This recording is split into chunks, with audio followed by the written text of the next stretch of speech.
শেষৰ আজি গোবিন্দ আপোনালোকে শ্ৰদ্ধাঞ্জলি জনালে বিজেপি কাৰ্যালয়ত কি ক'ব?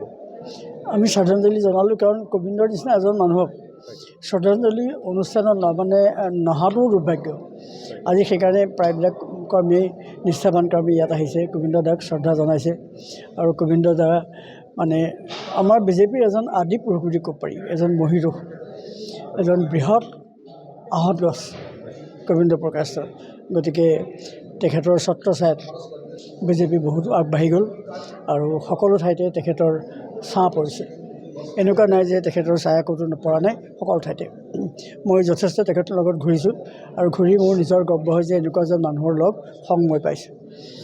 গতিকে তেখেত জনসংঘৰ পৰা আহি পিছত বিজেপি হ'ল আৰু বিজেপিৰ পৰা অসমৰ প্ৰথম MP হিচাপে তেখেত ইলেক্টেড হৈছিলে।